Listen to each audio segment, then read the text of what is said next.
if you know a bit about how the web works, you'll know that when you request a web page, you don't just get back a HTML file. You actually get back a response code. 200 means everything's okay. That's why most people don't know about these response codes, because you don't see the 200, you just see the web page show up. But sometimes you'll get a 404, and that's one code that most people know, because it's happened to them before. Maybe you'll get some other codes, 301, 307, 308, the page is moved. Maybe you'll get a 504 because you're getting a timeout. Maybe you'll get a 403 because you've gone to a page you're not supposed to, or a 407 if you've got a proxy problem. Maybe you'll get a 418 if you try to connect to a teapot. Yeah, true story. 418 is the response code if the server is actually a little teapot, which is a very odd thing. Why would they do this? Well, it makes more sense if we go and look at the date that the hypertext coffee pot protocol was published on. April 1st, 1998. It's an April Fool's Day joke. But in 2015, we have appliances like televisions, fridges, that can connect to the internet. So, is it an April Fool's Day joke, or was it prophecy?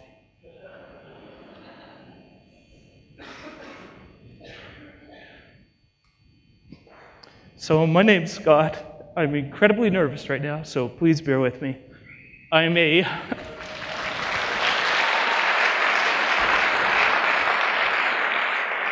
You're supposed to clap at the end. I'm a Canadian-Australian. I'm 3/4 Canadian, 1/4 Australian. You can do the math. I teach at Miller, which is part of Southwest Sydney Institute of TAFE. Anybody here from New South Wales TAFE? Go EBS, right? No, the New South Wales TAFE people love EBS. I'm a hacker, but I use that word kind of carefully. I'm not a hack into government systems type hacker. I'm kind of like hack things together quickly, and that's a lie. It's not quick. I need more duct tape type of hacker. I'm a, oh God, please don't make me show my code type hacker. It's 3 in the morning, and all my stuff doesn't work, and I've got to present this at 11. I'm that kind of hacker. I identify with the right side of the picture. I hacked together this presentation. I submitted for a 20-minute talk, and Michael sent me an email saying, hey, why don't you come down and be an invited speaker? And I thought he got the wrong email address, but I was, going to go for it. I presented this talk at Moodle Japan, and that's why I'm really glad that Don was here today, because I met Don in Japan. I really loved Moodle Japan. The good thing about presenting at Moodle Japan, though, was they put me on at Sunday morning at 9 o'clock when there was all these other cool streams going on, so I had 6 or 7 people in the room. So I figured I'd just recycle the presentation. That's... recycling's good. I'm environmentally friendly. But yeah, so if this starts to go really bad, I'm just going to hide behind here for a while, just because I am nervous as heck. And you know what? It's already broken on me a few times today. So what's the Internet of Things?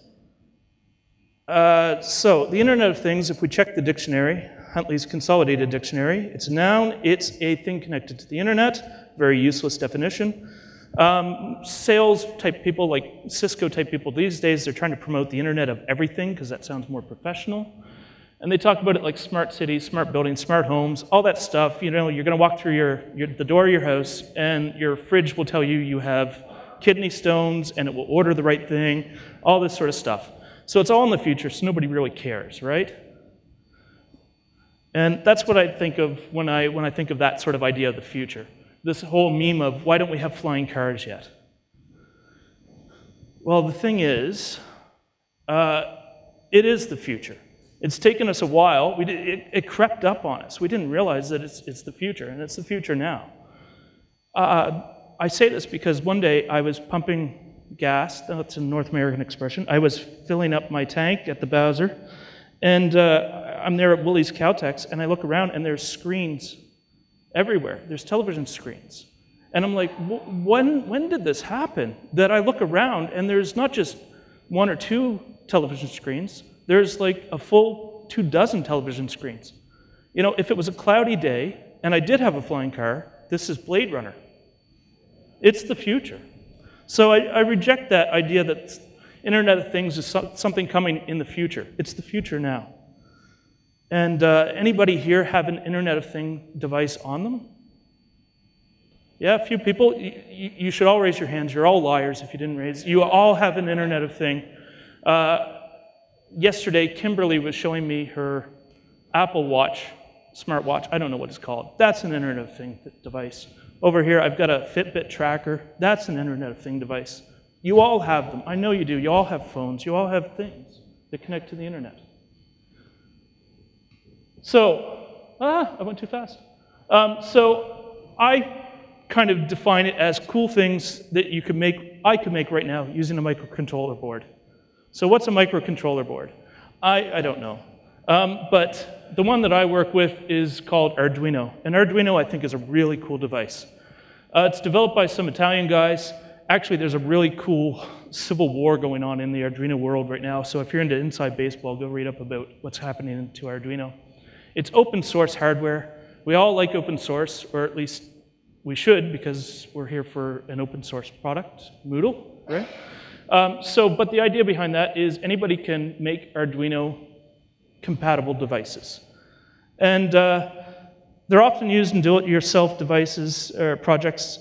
I thought, this is really cool. I want to play with this. I'm a web teacher, though, so I shouldn't really be getting involved in this. And then last October, I said, oh, screw it. I'm going to burn something down. Why not have some fun? So I found out that I've got a new hobby, and that's collecting Arduino and clones. And here's 5 of mine that I took just the other day. In reality, I probably have 10 times as many. But I like this picture because it's kind of like the spectrum. I almost have the full color spectrum. But they all vary in authenticity. And this one here on the far side, that's a SparkFun Red board, $25 about. This one came from China. It's about $5, but it was really hard to get working because I had to go find all this weird drivers and stuff, and all the web pages were written in Chinese. So that was an interesting one, but the right price, that's a real Arduino made by the real Arduino people.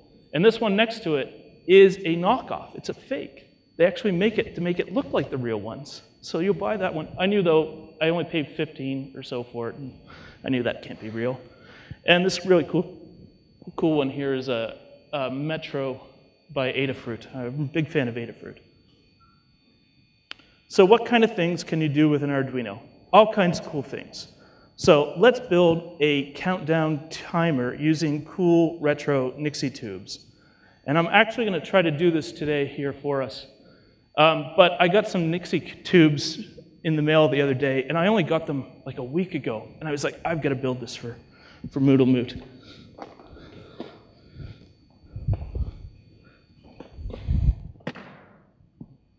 And I left them back in the hotel. Anyway, I just realized that now. Yeah, it's a really cool thing. I love this stuff because it looks like something out of Chernobyl, you know, like this old Russian sort of stuff. I'm really disappointed. I paid a lot for that. I can't believe I left that in the hotel. Doesn't matter. Moving on. So some other cool things you can make with your microcontroller board. Now, the problem with that is it wasn't actually connected to the internet. So let's take a look at something that actually is connected to the internet. And somebody asked me a question, does this come in purple? Because I had all the color spectrum, but I don't have purple. Well, it does come in purple, but purple is kind of a reserved color. And it's not like one of those boards. So this one here is a LilyPad Arduino, and it's designed for e-textiles. And you see how the holes are kind of bigger? That's because we can actually use conductive thread to sew our electronics. And I never thought sewing would be an electronic skill, but it totally is. And I totally love sewing electronic stuff. So I'm scared to admit that. But anyway, I want to show you something I built. And usually I actually put up the pretext of actually putting it on and everything, but today it was sort of already playing up. So I was like, I'm not going to do that. Let me try to turn on my camera here. Ah, fantastic. So on the front of it, that's the tie, and it's kind of not really showing up. So I'm just going to open it up here. Now, I actually put it all in with Velcro because I knew I wanted to actually tear it apart and demonstrate. And the reason why is probably because this thing is all playing up. But I've got two sides to it, and I've got some stuff lighted up here. Now, this is actually telling us, let's try to move the light away, because maybe that, it's playing up a little bit, but it's actually telling us the temperature. This one's not supposed to be on, but we have two green ones here. I don't think we can see the color quite right. Yeah. We have two green ones, so that's telling us it's 20-something, and then we have, oh, here, it's checking the temperature again, and how many is that? It's saying it's 25, and it kind of feels like 25 up here. So it's kind of maybe right. So this was all stuff that I sewed together, and I just want to show you, it's probably easier from the PowerPoint. Ah, I've lost my spot.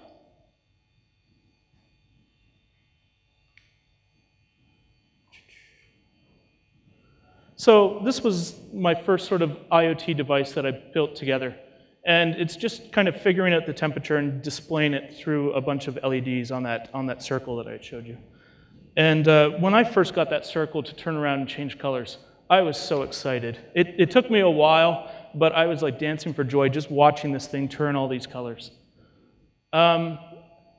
Is it Internet of Things, though? Because it's not even connected to the internet. So I selected another board other than this lily pad one called Flora board, and I sewed it into the back. And so I've got two sides to my tie. I've called it the back end and the front end. And it's kind of like a pun for web designers. Anybody kind of get it? Like the front is the display and the back is the logic. Don't clap that. So the back end was kind of working, it made sense. And the idea was that it used this part here, which is actually Bluetooth, and I was going to actually connect to some RSS feeds. And Moodle spits out RSS feeds. So I thought, hey, this is very cool. I could tie this together. The problem is it didn't quite work that way because of unknown reason X.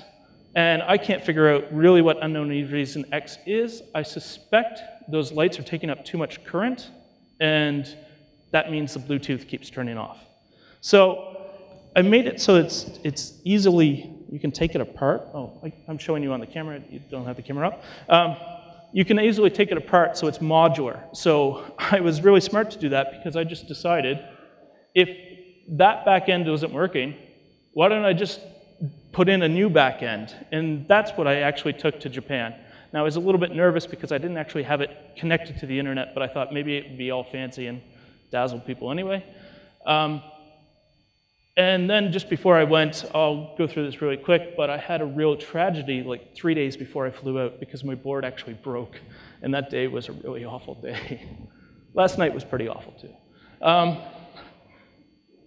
Yeah. So I managed to sew one together in one night's time, and I had it working again, and that was a happy day.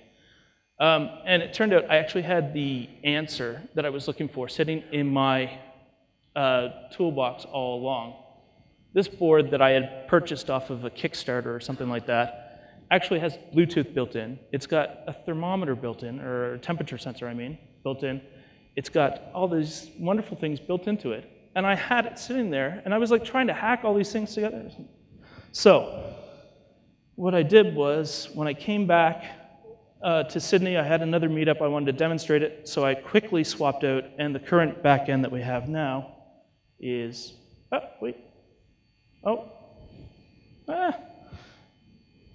yeah, so the current back end that I have now, you can see it's actually that board. And I'm actually powering it through another board, but it all works together. So these are actually wires that snap together here. And this one, I was getting, like I couldn't get the wire to work, so I actually made a wire. I sewed it together using a Aida cloth on the thread on the Aida cloth. Let me show you what it, oh, look, see, it's actually going around there. and it's calculating the temperature. So it's saying it's 23, it's cooled down a bit. Let me show you the actual programming side of it. So I've got a couple of different programs running, and it's a language very close to C.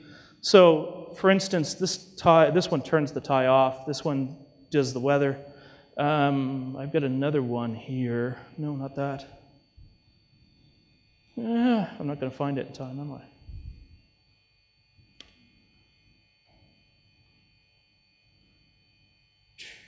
This one. This one is going to, in theory, blink according to that Moodle input and so forth. So to actually upload it, it's pretty easy. I just press this upload button. Now, in this case, because it's a bean thing, I have to look for my tie using Bluetooth. There it is. I'm actually going to connect to my tie. And I'm actually going to upload to the tie. So I'm going to program it.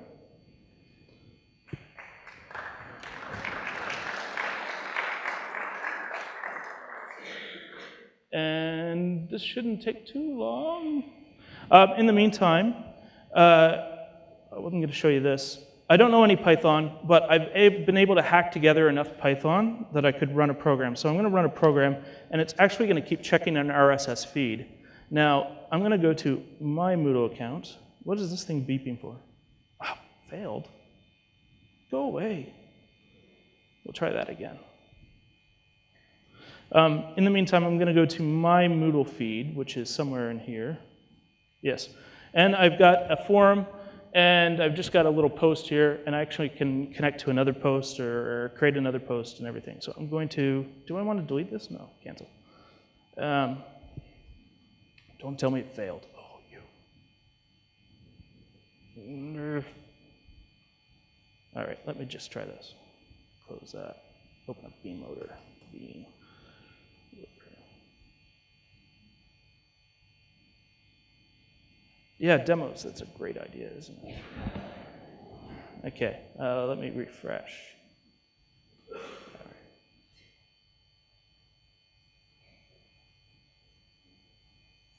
Okay, so this time we're going to, again, upload the program, upload it to the tie. Okay, so my Moodle here, I'm going to, oh, that's why I'm timed out. I'm going to log in.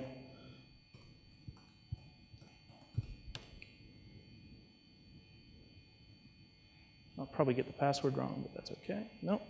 So I'm going to reply to one of my replies. You can see I'm very creative with my replies. I just, you know.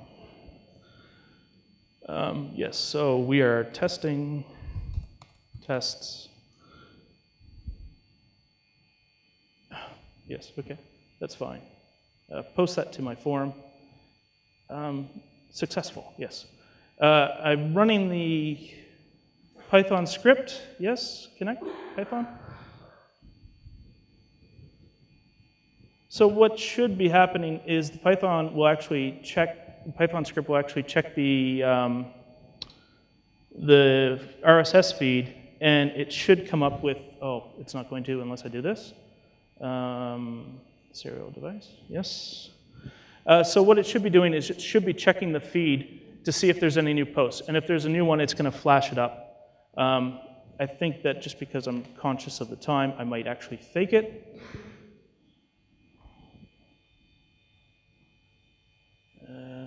If you see it, actually, oh, you can't see it because it's not on the screen. Serial monitor. All right, so I'm just going to fake it, and I'm going to bring up the serial monitor here.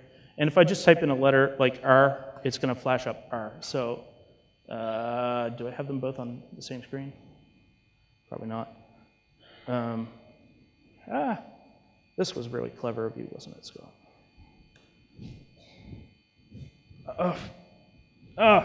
Doesn't matter. It's all falling apart on me. Let me just go back to the presentation. You can come see me later on in the day. Maybe I'll have it working by then.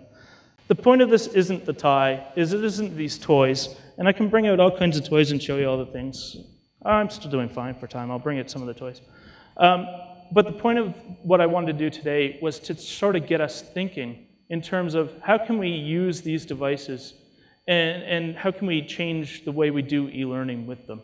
So I want to show you something that I think is a really cool idea that I have no idea how to put into Moodle. And I've come today not for you guys to ask me questions, I almost want to ask you questions.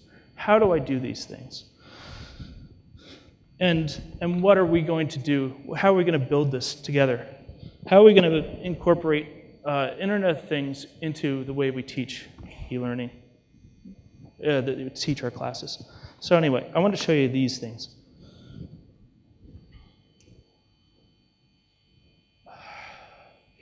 These are my beacons here.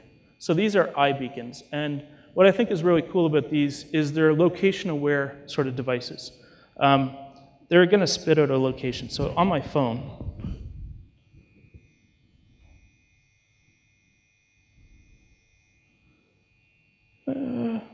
where is it? I have an app here, and let me just see if I can bring in this. It's actually saying it's sensing 3 beacons. So it's actually saying it can sense these beacons are here. And I can prove that because I'll get rid of one. So now it's going to say, is everything breaking on me today? Yes. Don't let it shake you. Okay, so the idea though was that these beacons are supposed to be location aware. And I think that this is a really cool idea. We could put these inside inside museums and actually put it underneath the display and build like a smartphone app so that when we come up, we can actually get information on what we're looking at. That's really cool just on its own. I can't believe it's not connected. It's still showing that. That's really cool on its own. But you know, this is essentially a e-learning sort of thing. So is there a way that we can actually incorporate this sort of technology into Moodle? And that's kind of where I'm going to head in my next direction, I think, with experimentation. I have an idea of how to do this, build a smart tour based around iBeacons with another CMS. But I really think that essentially this is a learning opportunity.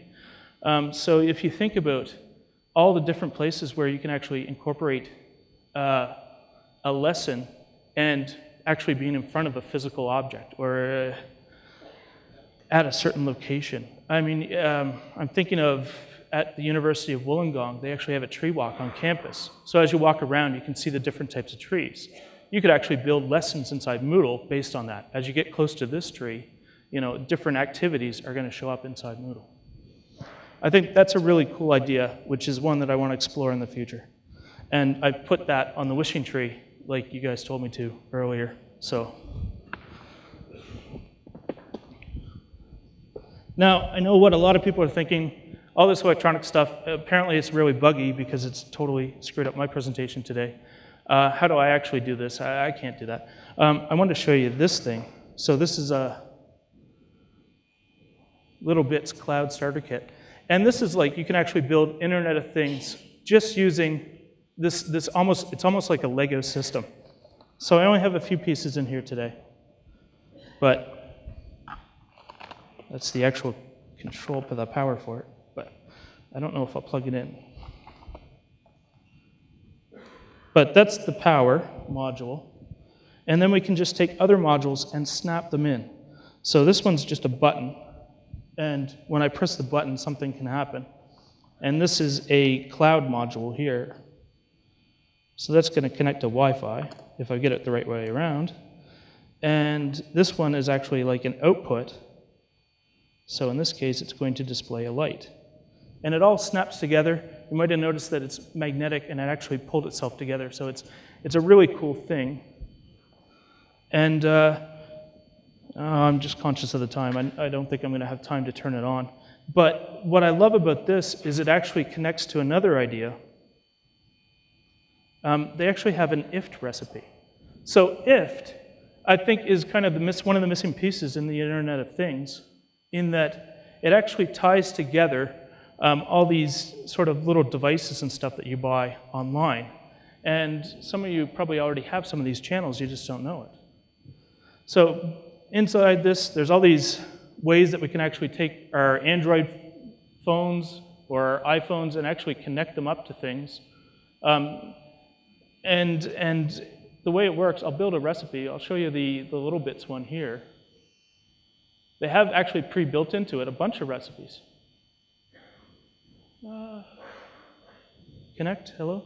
So you can actually do something like, if you press the button, it will send a message out, it will send an email, it will send a tweet. It can do all these sort of things, or you can actually use it for input as well. So there's two parts to if. There's a trigger and there's an action. So a trigger can direct an action to do something. So again, if we look at Moodle, we know that Moodle has a RSS feed, and up here at the top, if we search, we can actually take a look at the RSS feed. So we can actually say, if we receive, inside the triggers, if there's a new feed item, then we can make it do something. So we can make it send a tweet. We can make it put a file into Dropbox. We can make it show up. We can make it actually blink this light if there's a message on our Moodle RSS feed. So I really like this, this site because I think it ties everything together. In fact, I was talking about this earlier with Rochelle from Core Learning, and I said, you know, you guys should use this to actually do some of your archiving of tweets and stuff, because I know she's a big-time Twitterer, whatever that is. And inside here, there's actually a Twitter feed, a Twitter channel, if I can find it. So you can actually take your tweets and you can actually back them up to something. And currently, Moodle, really the only way we can interact with it is just using the RSS feed on the out. But I know that Moodle actually has an API, and I think that in the future, maybe this is another direction we could go, where we could actually trigger something to happen based upon an if recipe. There's probably a few problems with that. This is another, let me scroll over. This is another little thing here.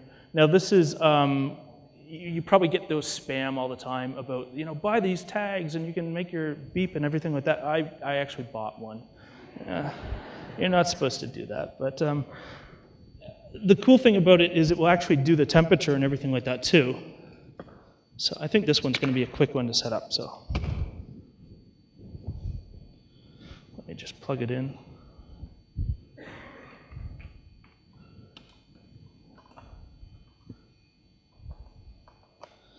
Because the thing is, I know that, you know, it's really cool that you can build all these things, but sometimes it's easier just to buy them for some people. So inside my tags here, where is it? Wireless tag. So this is actually telling me, I've got two tags, and it's telling me what the temperature is. I can do all kinds of stuff. I can make them beep. I can make it beep 30 times. Yeah, we'll stop the beeping because that's. But you can also do things like the stats of also the temperature, for instance. Yeah, view both the stats. And there's probably going to be a big gap because I changed and moved and everything. Yeah, see, it's all kind of weird stuff. The wonderful thing about this is that actually you can go into share, and you actually can create this into a iframe. So in one of my Moodles here, in my test class, so inside here I actually have, under topic 2, I just put in a dummy topic, but I've actually been able to take the sensor data from the tag and actually display it inside Moodle. Why would this be useful? I have no idea. I'm not really coming up with the ideas. I'm more coming up with the hows. But I think that there's probably a lot of ideas in there for, depending upon what you teach, that you could actually start to incorporate these things.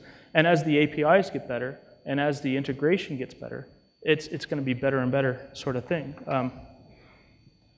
Weather is a really easy one. There's all kinds of weather stations. I'll show you another one if I get a chance, but I want to show you this one as well, because this is a really specialized one. This one I bought just before I went away, and I tested it on a tree at my house.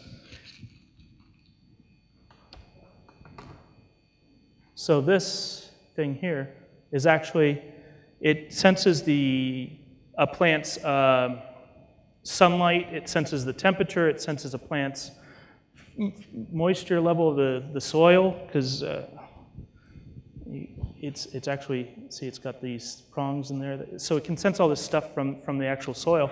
And again, it's got an if channel, so we can actually go into our if channels here, and what is it called? Flower power, right? So we can see inside here the flower power. We can make it do all kinds of things.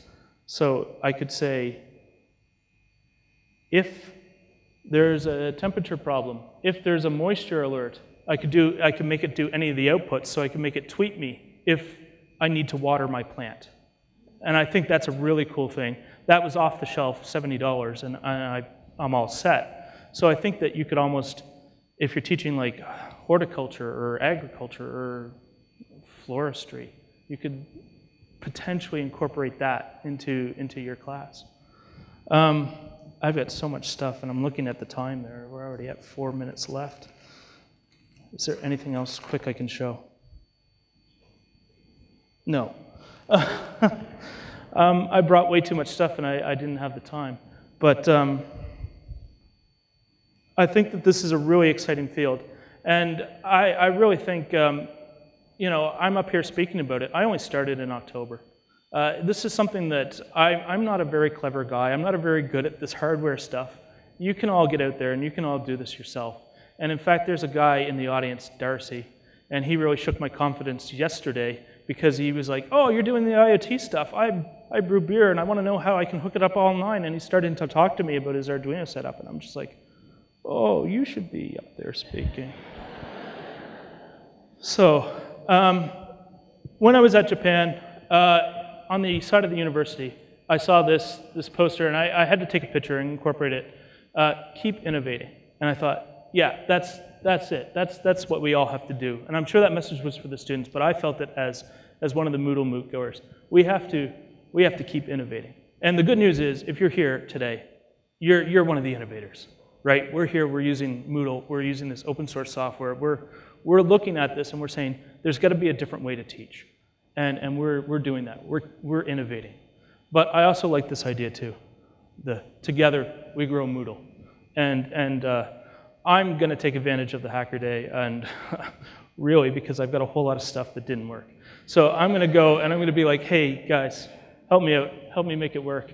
And I really think that that's the beauty of this community. That together we are growing this software, and I think it's a fantastic thing.